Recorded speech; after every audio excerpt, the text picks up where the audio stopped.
আসসালামু আলাইকুম ভিউয়ার্স, আজকে আলোচনা করব দুইটা হেলমেট নিয়ে। এই দুইটা হেলমেট আমি কোথা থেকে কিনেছি এবং কত প্রাইসে কিনেছি কিছুই থাকছে আজকের ভিডিওতে, তাই সম্পূর্ণ ভিডিওটি না কেটে দেখতে থাকুন।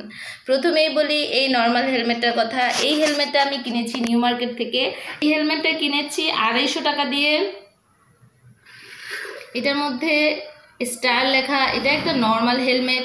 কেনার 10 দিন পর এই হেলমেটটার এই যে লকটা নষ্ট হয়ে গেছে। এই হেলমেটগুলোর একটাই সমস্যা, এই হেলমেটগুলোর লকগুলো নষ্ট হয়ে যায় খুব তাড়াতাড়ি। এটা মাথায় যখন দেই তখন আমার মনেই হয় না মাথায় কোনো হেলমেট আছে, তো চলে, খুব বেশি খারাপ না। এই ভিগা কোম্পানির হেলমেটটা অনেক পপুলার একটা কোম্পানি। নিয়েছি হচ্ছে মোহাম্মদপুর থেকে।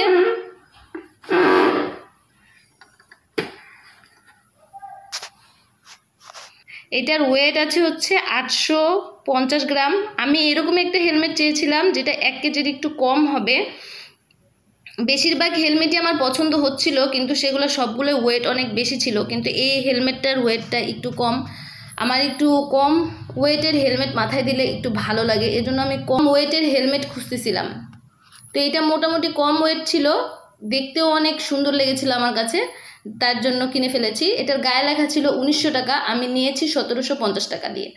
যদিও বা আমি কোনো ফিক্স প্রাইসের দোকানে গেলে দামাদামি করি না, কিন্তু যখন আমি হেলমেট চুজ করতেছিলাম তখন দেখলাম যে একজন হেলমেট কেনার সময় সে 100 টাকা কমে কিনেছে। তারপর আমি 200 টাকা কমে তাকে বলেছি যে 1700 টাকা। তারপর সে বললো যে না, ফিক্সড 1750 টাকায় দেওয়া যাবে।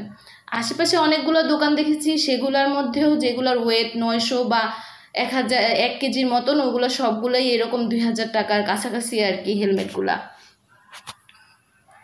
তো এটার মধ্যে একটা গ্লাস আছে। তো এই কোম্পানি নিয়ে কিছু বলার নাই, আসলে এটা মানে এত পরিমাণের মানুষ ইউজ করে। সামনে গ্লাস আছে, ভিতরে হচ্ছে ফোম। আর এখানে যে ইয়াটা দেখতে পাচ্ছেন, এটা ঘুরিয়ে হচ্ছে বাইকের সাথে লক করার জন্য। কারণ হেলমেট তো লক করে রাখা লাগে, না হয় হচ্ছে দেখা যায় যে ক্যারি করা অনেক সময় সমস্যা হয়ে যায়।